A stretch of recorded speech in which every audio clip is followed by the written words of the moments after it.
want to point something out immediately during the introduction, and that is that this is an example of how you can use an inanimate object as an intermediary device to move your snake if your snake isn't quite used to touch and handling by a human, or if they get flighty when you try to touch them and pick them up.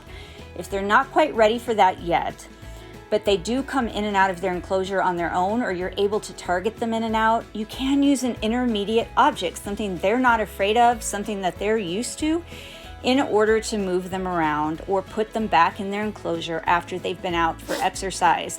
This was an example of me doing that with Tuvok with a branch. It's just a branch that I collected from outside. He's not afraid of it. He climbs on it when he's out for exercise, and he happened to be on it, and I used that as an opportunity to pick up the entire branch and put him safely back in his enclosure. And Tuvok and his enclosure are the topics of this week's episode. Hey folks, welcome to Cornsnake Corral for Thursday, September 8th, 2022. I'm Lori with Behavior Education at Spirit Keeper Animal Sanctuary.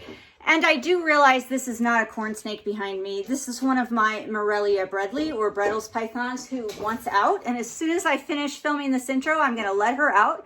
Her name is Sunspear.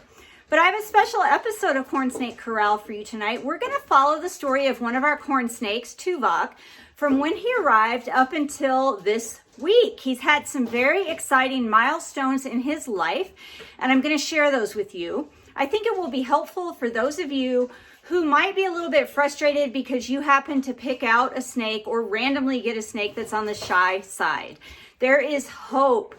Don't become depressed or distraught because your corn snake hides all the time and you never see it and it doesn't like to come out or be handled, or is flighty. Because as long as you're patient with your corn snake and you do choice-based interactions with them and you allow them the time to gradually desensitize to living with you in your home, your corn snake could go from where Tuvok started to where he is today, and I'm going to show you that. As all corn snakes do, Tuvok started his life in an egg, and he hatched on July 21st, 2019. He was produced by Joe Phelan at Port City Pet, and he arrived here on September 10th, 2019. So he wasn't very old when he arrived. He was just a couple of months old, and I stuck him right into a 10-gallon terrarium with lots of climbing things, lots of places to hide, very deep aspen substrate, and a water dish that it turns out he could get underneath. I never saw him. He was very shy and uncomfortable with people and being touched. And the first time I took his water out to clean it, this is where I found him, coiled up underneath his water dish. And his body language was relatively loose in the body. He didn't hide when I removed the water dish, but he would sit there with the front part of his neck est, looking at me as if to tell me, I'm not going to run and hide. I'm not too uncomfortable with you being there, but if you come any closer, we're going to have a problem. And so I always just took the water out, cleaned it, put it back, and left him alone.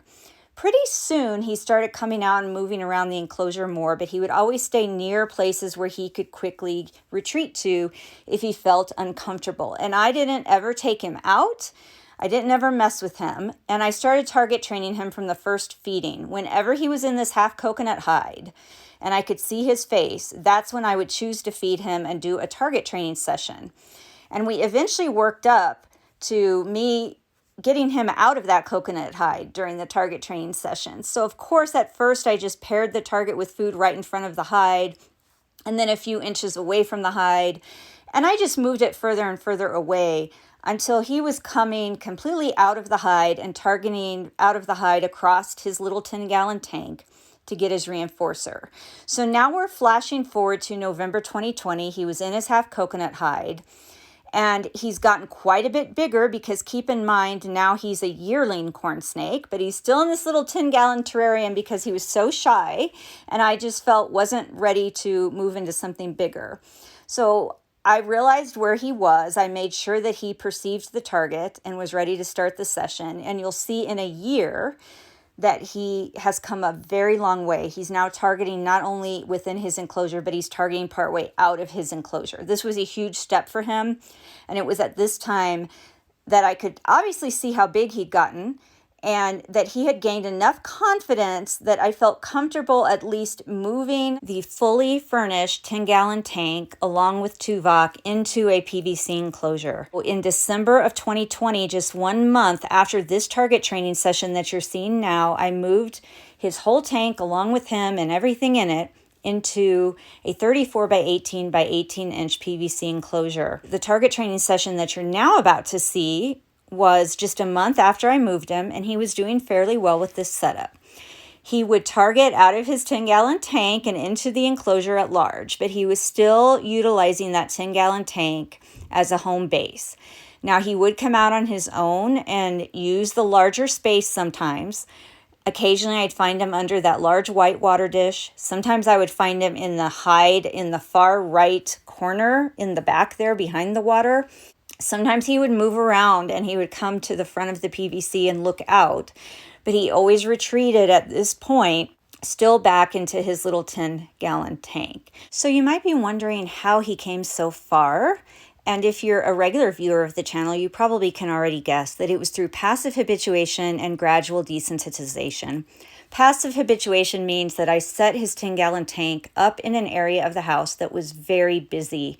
It wasn't noisy and there weren't electronics around him, but it was very busy with people walking past, coming and going, doing activities, and other pets moving around it. And he was free to observe that activity as he pleased, or he had plenty of places where he could hide and never look out if it frightened him. And through this passive habituation, the ability to look out and observe his environment when he chose, and the ability to hide when it got too much for him, he got more and more used to everything going on around him until he was staying out more and more, and I was getting to see him more and more. And after about a year, he would actually come out and watch me as I was moving around the area. As I was moving around his tank, I would usually see him peeking out, or sometimes his whole body would come out and he would watch what I was doing. That was accomplished by pairing the passive habituation with gradual desensitization through active habituation, things that I was actively doing to try and interact with him. And I chose to do that through target training. So as I was target training him, I was physically there with the target. I was physically there with the food. I was physically removing the lid from his enclosure. He was coming further and further out during the target training sessions, which told me he was gaining confidence and becoming more and more comfortable with me being there. So we were developing now this communication between us, where he would indicate when he was hungry by going in that half coconut hide. I would indicate that he had an opportunity to earn reinforcement by removing the lid and showing him the target. And he started target training around his 10-gallon tank and out of the 10-gallon tank. Another part of the active habituation was when I would remove the water dish and he was underneath it. I wouldn't mess with him, but I would clean the water dish and then just put it right back. So these things in combination helped him gain confidence, to the point where I was able to move the 10-gallon tank into a bigger enclosure and continue that same type of passive and active habituation until this session that you see right here, which was this week. So now we have flashed forward to September 2021, where Tuvok is actually out of his tank exploring around the room where his tank is located. He is climbing on other enclosures. He was climbing on an exercise tree. And I have changed his 10-gallon tank for the very first time. So instead of having it inside there where it is set up just as it would be if it was on a table by itself, I took the tank out and turned it on its side. So now the open top of the tank is facing forward and has become the front. And one of the sides of that 10-gallon tank is now acting as a shelf or ledge within his enclosure. This is the first time that I've made that change. So for a year, his enclosure was pretty much the same, actually a year and a half. And now I've changed his 10-gallon tank. So now he has the addition of this shelf, and I've just added some cardboard boxes, empty cardboard boxes up there for some novelty. Everything inside the 10-gallon tank, as far as the floor plan and even the perch, is identical to how it was when it was sitting upright, and I did not change anything else within the PVC enclosure. So everything is identical. I just turned the 10-gallon tank on its side, which now creates a second level in the enclosure. It now creates a shelf or a ledge for him to get up on. I was thrilled that as I was doing this, he was climbing around and exploring one of the activity stations adjacent to this stack of PVC enclosures.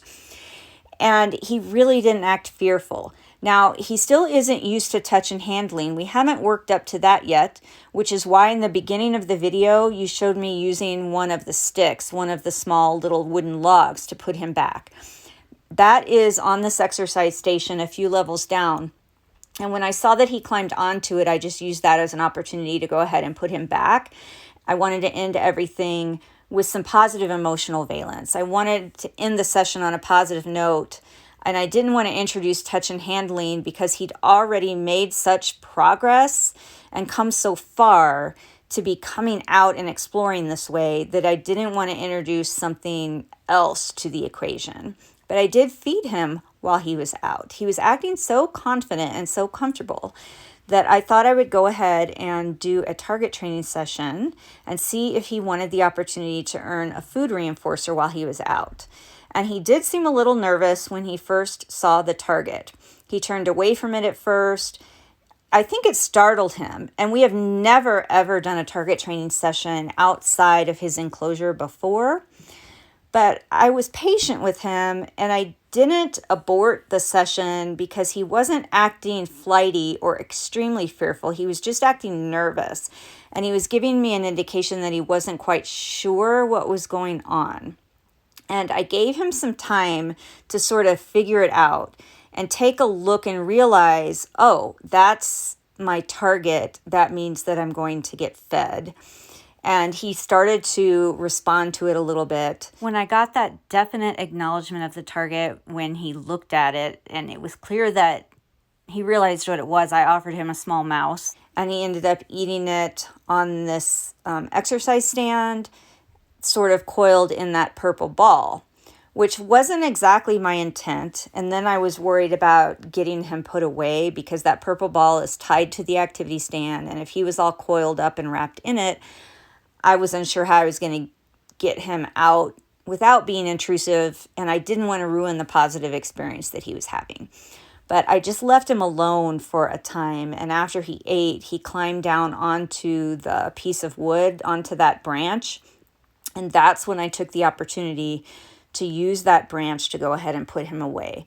So I would not have endeavored to do a session like this if I was in a hurry or had any kind of time constraints, because I wanted this to be a positive experience for him. I wouldn't have wanted something to happen because I was in a hurry that caused him to get scared or experience fear, anxiety, and distress. So I just gave him all the time he needed to explore, to eat, and then when he was finished and I noticed that he was on that log, I used it to put him away, and I observed what he did after he was in his enclosure, and he didn't hide right away. A lot of times you can determine how an animal felt about the events that just happened by watching what they do after they're over. And he explored around the enclosure and he didn't immediately go into hiding, and he looked relatively comfortable and relaxed as he moved around his newly cleaned and slightly rearranged enclosure. So I think overall this was a very positive experience for him, and I think it will help him gain even more confidence so that we can move forward and he can learn more things, and eventually we will work on touch and handling, but he's just not quite ready yet. Okay, so I hope you guys found that helpful. I thought that his story illustrated how far a snake can come if you're just patient with them and give them the time that they need in order to acclimate to living in a home with people. And don't worry about it taking several weeks or several months or even a few years as it has with Tuvok. He made gradual progress during that whole time, and he's only 3 years old, which means hopefully he's going to be with me for a very long time to come. And all of this time and patience will have paid off because we're going to have some great interactions in the future. I also think that I now have enough footage to do a corn snakes in your home segment for our next episode. I've had about 3 people send me photos and short video clips of their corn snakes, so I hope to include that next time. And until next time, everybody please remember to always be kind and love your animals.